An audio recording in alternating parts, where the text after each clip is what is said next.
The human voice. It's an instrument we all play. It's how we convey our emotions, share our stories, and ideas. Your voice can captivate and influence any audience. But many of us are not very strong communicators. Some of us have thick accents, talk too fast, too slow, or have a monotone. What if right now I was talking very slowly and in a monotone voice? Would I have your full attention? We all have that one prof that has this problem. Would you be able to be interested in the subject he was teaching? Probably not. And some of us just use way too many crutch words. In fact, statistically speaking, most of us use 500 crutch words a day, and we don't even realize it. We use it in meetings, in other business settings, and so you lose your confidence and your credibility. And to be able to not be able to... So because of this will hinder your career potential. And research shows that excessive usage of crutch words can really hinder your long-term potential. And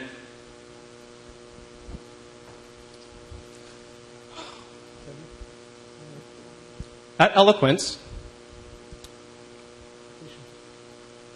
our mission is to enable speech fluency for everyone. And our first step is to get you to reduce your crutch words. Why? Because statistically speaking, we all probably use 500 crutch words today, and you don't even realize it. So our first step is to help you reduce it. Introducing Elo. It's a wearable device that lets you know right now that you've used a crutch word. So how does Elo work? When you first get it, you train it to recognize your voice. As it listens to your speech, our natural language processing algorithm detects any crutch words that you say.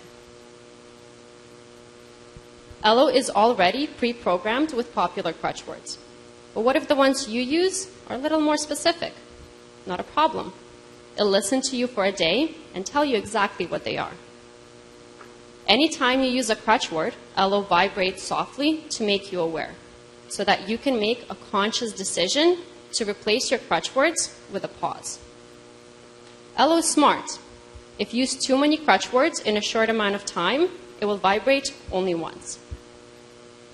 If you're in a situation where you prefer to not be disturbed altogether, you can use the toggle on the side to turn off the vibration.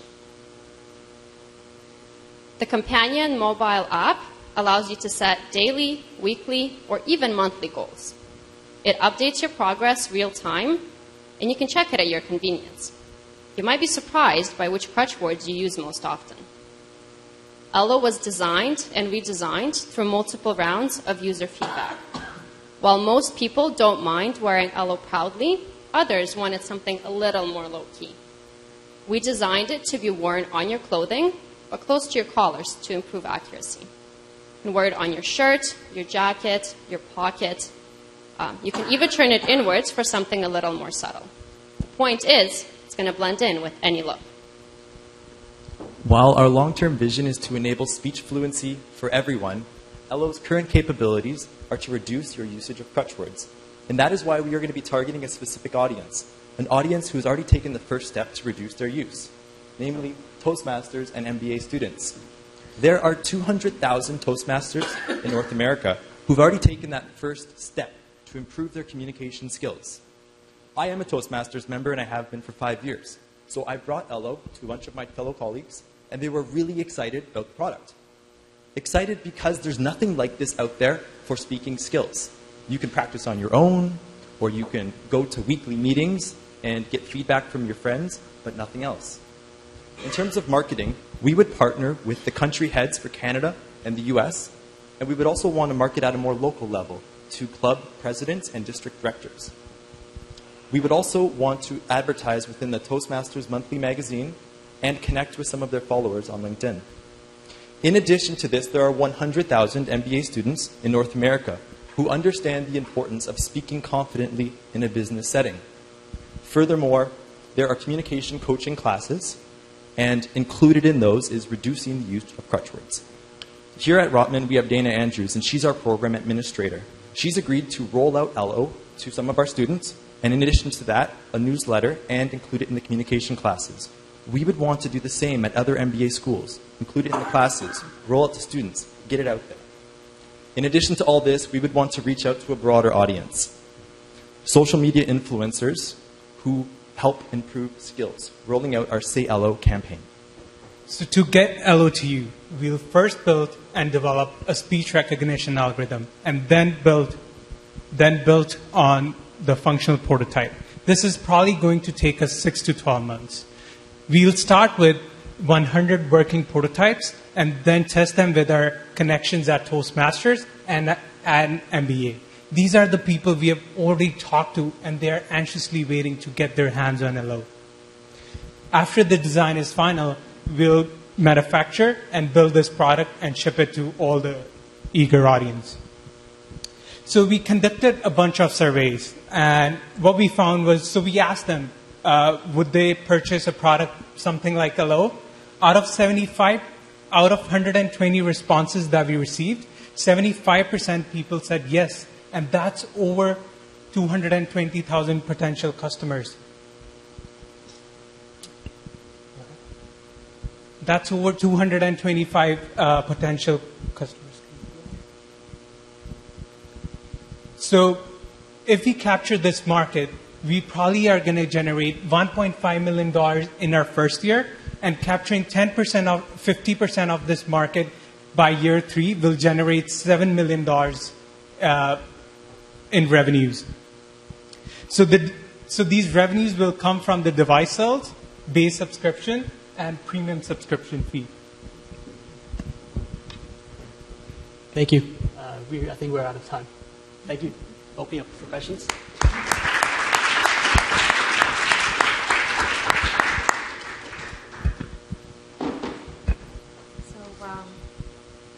I like your explanation of how you're going to market. It's quite reasonable. So my question is, could you explain a little bit how you got to the number 1.5 million and how long it's for you to 7 million? For instance, what's your cost per unit?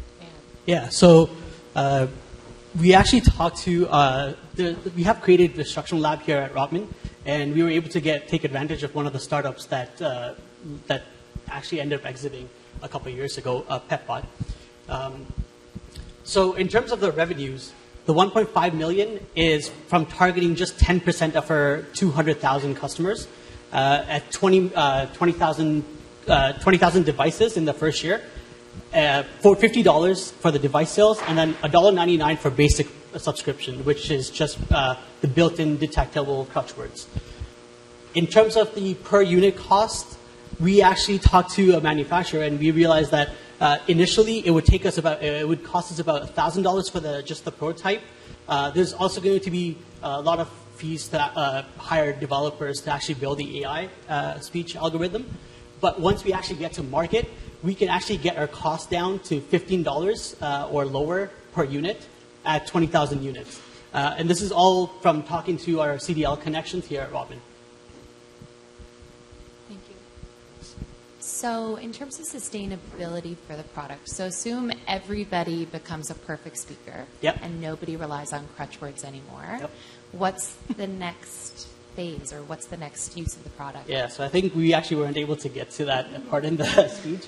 We're going to start with crutch words just because it's a technology that already exists. It's something that we can build into a small chip relatively easily with low power usage. But as we get more and more feedback, as we generate more users over the first year or two, we'll be able to leverage their data and build new capabilities in terms of rhythm, tone, and accents. Things that other people have already recommended. People here are working on their accent reduction. People are trying to improve their rhythm. And these features we'll be able to charge a premium subscription fee to keep users engaged and going for a longer period. And we find this part really interesting just because it opens it up. It's not just people who want to focus on speaking skills. It's people who really need to improve their skills. Some things that come to mind for us is people who have English as a second language.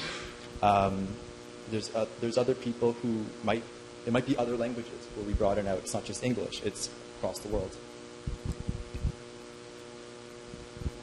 Did you say you built a prototype, or you've so far only tested through surveys? So far, we've only tested through surveys. To actually build a prototype, we'll have to spend 6 to 12 months trying to build a speech recognition algorithm. So I actually work in analytics at Rogers, and we're trying to build something very similar to help our call center agents. So I know it's possible in terms of crutch words, but we haven't built that prototype. That's what it would take for us to test. We've got a lot of feedback from from just the people that we know and the surveys that we received that this is actually, so out of 120 surveys we received, 90% that said that they want to improve their speaking skills, and 80% of those actually mentioned crutch words in the answer as an open-ended question. So that's one way we know. And we also know that something like this would work because a lot of people have tried just kind of paying people $1 every time they say an or crutch word or something like that. So real-time feedback does definitely work. Yeah, it's ultimately based on nudge theory, bringing something from the subconscious to the conscious. And otherwise, you go throughout your day and you say the 500 crutch words and you didn't even know it. But if something were to remind you that you have used a word, whatever your word is, even if it's a customizable word that's unique to you, you're saying that maybe too many times and maybe you might know that. Or in another case, accent, maybe you're pronouncing a word wrong and people aren't able to understand you. And at the end of the day or throughout the day, an app were to tell you that your enunciation is off and you should adjust it. It's like having spinach on your teeth but no one says anything. But this app might be able to correct you. We have time for one last question.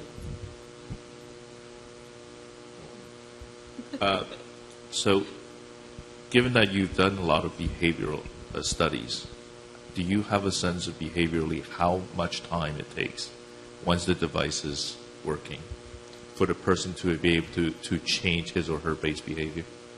Yeah, we haven't been able to test this specifically, but there's a lot of sort of similar just nudging habits that take roughly a year to kind of get rid of. In terms of Toastmasters and MBA students, they keep practicing over a couple of years, but that's because they're kind of just doing it one presentation at a time. This is with you constantly. Like it can be, even when you're just out with friends, even in that situation, it's constantly reminding you. So it actually definitely speeds up that process. Some of my, like I said, I had spoken with a lot of Toastmasters colleagues, 2 or 3 dozen, and they're quite eager. They want the feedback. They don't feel like it would distract them or anything. In fact, they could adjust on the spot. They want the feedback. They want it more often. And so for the right audience, this is something that could really help them and wouldn't be in the way or annoying. And that's why we do have the toggle, just in case it is disturbing you. You could toggle it off. It's still tracking your data.